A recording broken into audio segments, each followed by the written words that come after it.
saaxiibteena isteelka xooshay marna walaasheena ilaahay u naxariisto hadda CID-da joognaa qof walbo isteelka xooshay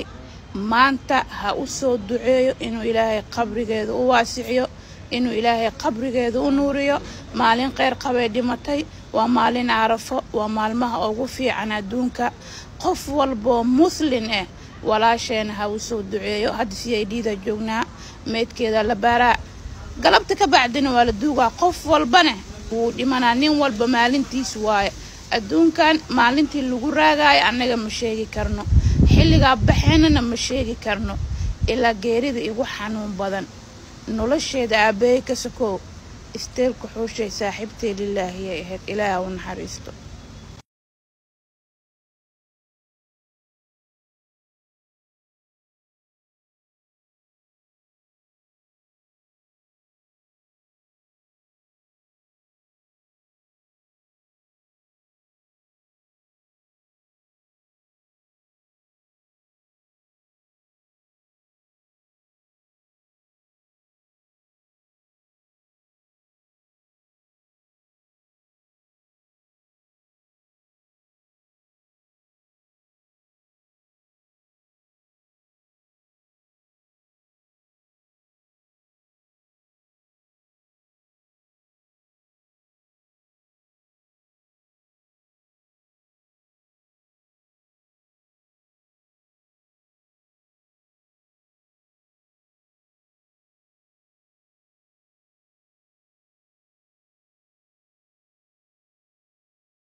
qoftan waxay dhahday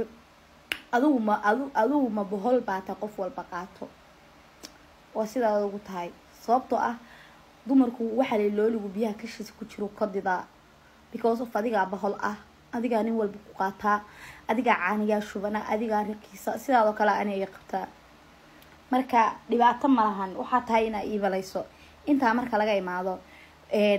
ma ogidin miya ayda dadka la caayo in maalin la iska xisaabinayo qabri qiyaamo qadri misaydin ma badegsana dadka commentiga dadka ay in macnaha aakhir lagu soo istaajinay ma ogidin ba ani waxaan hayba hortay aniga ilaahay baa og laakiin aniga is ogahay ilaahay uu og yahay gabar sharaf leena ahay inta marka laga imaado